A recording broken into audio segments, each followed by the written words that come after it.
आणि आता या बुलेटिनमध्ये बघूयात बातमी 36 जिल्ह्यांची। मुंबई शहर आणि उपनगरात आज सकाळी 8:30 वाजेपर्यंत विजांच्या कडकडाटासह पावसाची शक्यता आहे। मुंबई ठाण्यासोबतच परिसरात गुरुवारी अतिमुसळधार पावसाचा इशारा आज देण्यात आलाय। मुंबईत सुरू असलेल्या मुसळधार पावसामुळे मुंबई आणि उपनगरातील शाळांना सुट्टी जाहीर करण्यात आली आहे। शालेय शिक्षण मंत्री दीपक केसरकर यांनी तशी माहिती दिली। भारतीय हवामान विभागाने आज पुणे शहर आणि पिंपरी चिंचवड शहर परिसरात मुसळधार पावसाचा इशारा दिलाय। उपाययोजना म्हणून पुणे आणि पिंपरी चिंचवड शहरातील सर्व शाळा आणि महाविद्यालयांना सुट्टी आहे। पुढचे 2 दिवस उत्तर मध्य महाराष्ट्र, उत्तर किनारपट्टी आणि उत्तर महाराष्ट्रात पावसाचा जोर राहणार आहे। पालघर आणि नाशिकमध्ये मुसळधार पावसाचा अंदाज वर्तवण्यात आलाय। गेल्या 24 तासात पुणे आणि पिंपरी चिंचवड परिसरात जोरदार पाऊस सुरू आहे। सर्वाधिक 127.5 मिलीमीटर पावसाची नोंद चिंचवडमध्ये झाली आहे। सर्वाधिक कमी दापोडीमध्ये 8.5 मिलीमीटर पाऊस झाला। पंतप्रधान नरेंद्र मोदी आज पुणे दौऱ्यावरती येत आहेत। त्यानिमित्तानं पुणे शहर पोलिसांकडून चोख बंदोबस्त ठेवण्यात आलाय। पंतप्रधानांची सुरक्षा एसपीजी टीम 2 ते 3 दिवसांपूर्वी शहरात दाखल झाली आहे। पंतप्रधान नरेंद्र मोदी आज पुणे दौऱ्यावरती आहेत आणि मेट्रोचं लोकार्पण आणि नव्या मार्गाचं भूमिपूजन मोदींच्या हस्ते होणार आहे। पंतप्रधान मोदींच्या हस्ते जिल्हा न्यायालय ते स्वारगेट दरम्यानच्या मेट्रो मार्गाचं उद्घाटन होणार आहे। त्यामुळे सुरक्षेच्या कारणास्तव जिल्हा न्यायालय मेट्रो स्टेशन 5 तास आज बंद असणार आहे। संध्याकाळी 7 नंतर स्टेशन प्रवाशांसाठी खुलं होईल। दिवाळीपूर्वी दिल्लीतील आप सरकारनं लाखो कामगारांना भेट दिली आहे। आप सरकारनं किमान वेतन दरात वाढ केली असून कुशल कामगारांना आता दरमहा 21,917 रुपये मिळणार आहेत। पॅरासिटामॉल गोळीबाबत एक महत्त्वाची माहिती समोर आली आहे। ही गोळी गुणवत्तेच्या चाचणीत फेल ठरली आहे। शिवाय कॅल्शियम, व्हिटॅमिन डी आणि अनेक मधुमेह विरोधी औषधांचा देखील या यादीत समावेश आहे। मुख्यमंत्री माझी लाडकी बहीण योजनेत गैरप्रकार सुरूच असल्याचं दिसतंय। पुणे, सातारा, सांगली, छत्रपती संभाजीनगर आणि नागपूर या ठिकाणी 30 गुन्हे दाखल झालेत।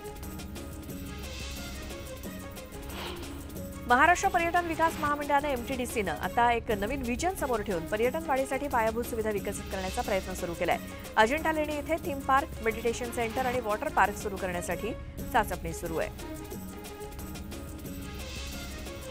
राज्य परिवहन महामंडळाचा प्रवास आता एलएनजीवरती होणार आहे। एलएनजीमध्ये रूपांतरित झालेल्या एसटींपैकी सुमारे 60 एसटी बसेस पुणे विभागात धावणार आहेत। त्यामुळे इंधनावरती होणाऱ्या खर्चात बचत होईल। भाववाढीमध्ये आता खाद्यतेलांच्या किमतींनीही मोठी उसळी घेतली आहे। खाद्यतेलांवरील आयात शुल्कात 20% वाढ केल्यामुळे खाद्यतेलांच्या किमतीत लक्षणीय वाढ झाली आहे। नाशिक जिल्ह्यातील बहुतांश बाजार समित्यांमध्ये कांदा लिलाव बंद असल्यामुळे आवक कमी झाली। आवक कमी झाल्यानं कांद्याला कमीत कमी 2,750 रुपयांपासून ते 4,700 रुपयांपर्यंत सरासरी दर मिळाला। राज्यातील बाजार समितीत उडदाची आवक 8,985 क्विंटल झाली। त्याला 6,597 रुपये प्रति क्विंटल दर मिळालाय। लातूरच्या बाजार समितीत उडदाला सर्वसाधारण 7,400 रुपये प्रति क्विंटलचा दर मिळतोय। आज राज्याच्या बाजार समितीत सोयाबीनची 33,776 क्विंटल इतकी आवक झाली आणि त्याला सर्वसाधारण 4,368 रुपये प्रति क्विंटल दर मिळतोय। आयुष सोबतच वैद्यकीय अभ्यासक्रमाच्या दुसऱ्या फेरीचं वेळापत्रक जाहीर झाले। दुसऱ्या फेरीला 29 सप्टेंबरपासून सुरुवात होणार आहे। मुंबई महापालिकेत पुन्हा एकदा उपायुक्त पदावरील अधिकाऱ्यांच्या बदल्या करण्यात आल्या आहेत। राज्य सरकारकडून प्रतिनियुक्तीवरती आलेल्या अतिरिक्त मुख्य कार्यकारी अधिकारी प्राची जांभेकर यांच्याकडे शिक्षण विभागाचा भार सोपवण्यात आलाय।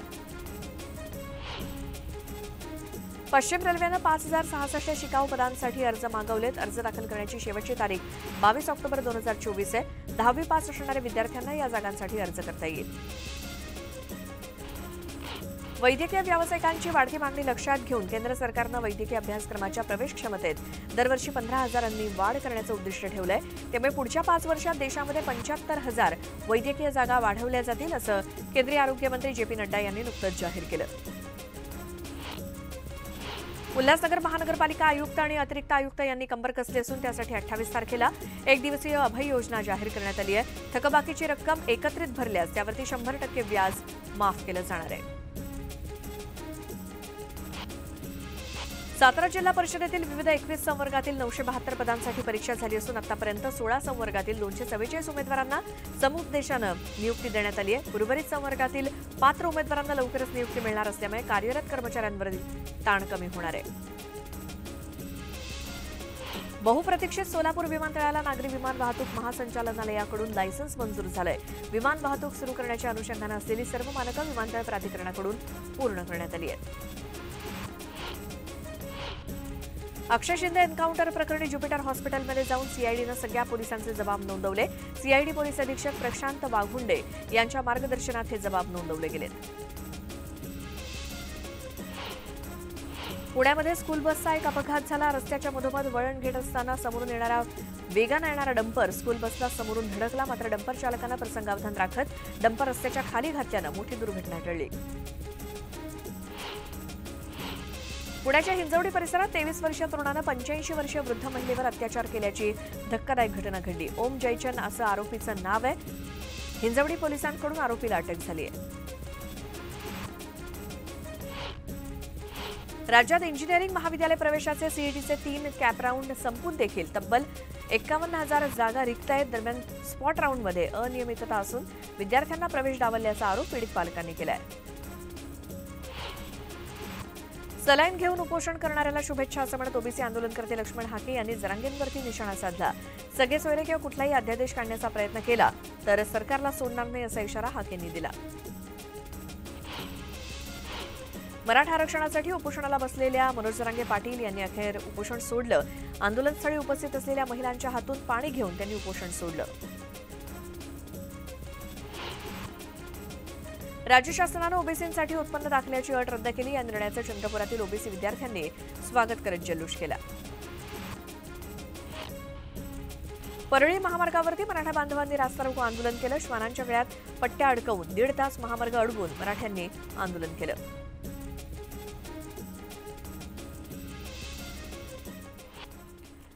आणि आता एक सविस्तर बातमी ती म्हणजे पंतप्रधान नरेंद्र मोदी आज पुणे दौऱ्यावरती आहेत। या सभेसाठी जोरदार तयारी सुरू आहे। मात्र या सभेवर पावसाचं सावट आहे आणि मोदींची सभा होणाऱ्या एसपी कॉलेजच्या मैदानावरती सध्या चिखलाचं साम्राज्य पसरलंय।